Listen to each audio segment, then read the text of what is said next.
यहाँ रहने वाले जीवों को खूंखार समंदर और तेज हवाओं वाली जमीन के बीच जिंदा रहने के गुणों को सीखना होगा।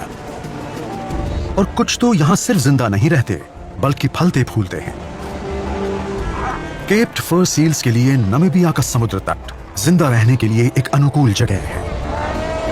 इनके झुंडों में से एक नर इंतजार में बैठा है। कॉलोनी की सुरक्षा को छोड़कर जाने का वक्त आ गया है। अपने शक्तिशाली फ्रंट फ्लिपर्स और 2 परतों के वाटरप्रूफ फर के साथ ये अटलांटिक के ठंडे पानी में उड़ सा जाता है अपने फेवरेट खाने की तलाश में, सार्डीन्स। किसी आम देखने वाले को लगेगा कि यहां जिंदगी बहुत आसान है, लेकिन सतह के नीचे मौजूद है दुनिया की सबसे खतरनाक शिकारी, ग्रेट व्हाइट शार्क। ये सील अपनी कॉलोनी से बहुत दूर आ गया है। अब या तो ये तैरकर लौट जाए या सामना करे अपने जानी दुश्मन के जबड़ों का।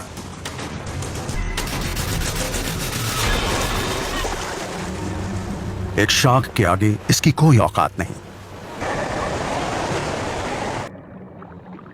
बाकी की फिशिंग पार्टी तुरंत ही अपनी कॉलोनी की तरफ रवाना हो जाती है।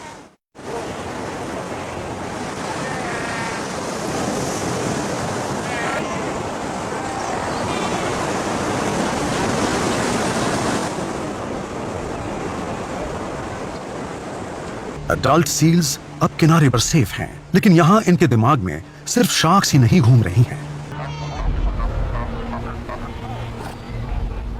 ये मेटिंग सीजन है, यानी जबरदस्त टेंशन का समय। करीबन 400 किलो के ये वजनी नर मौत की लड़ाई लड़ेंगे।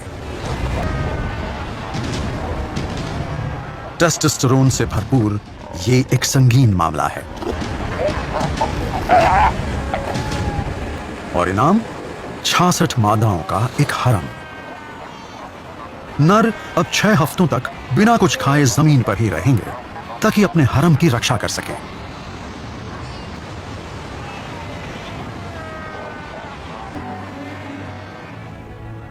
पूरा साल बीत जाने के बाद बच्चा पैदा होता है।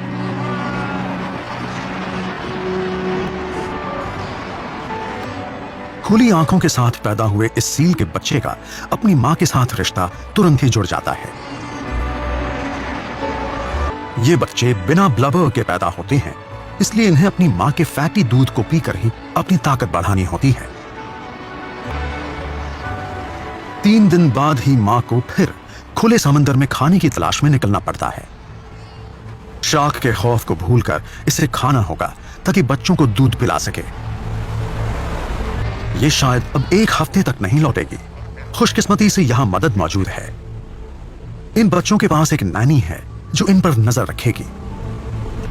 काफी इंतजार हो चुका, पर मां का कोई नामो निशान नहीं है। कुछ दिनों पहले जन्मे ये बच्चे तैर नहीं सकते, ना खुद की रक्षा कर सकते हैं।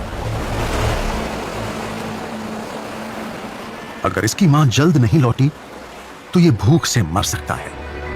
कुछ दिन समंदर में बिताने के बाद एडल्ट्स अब कॉलोनी में वापस आने लगे हैं। एक एक करके सील्स तट पर आ जाती हैं।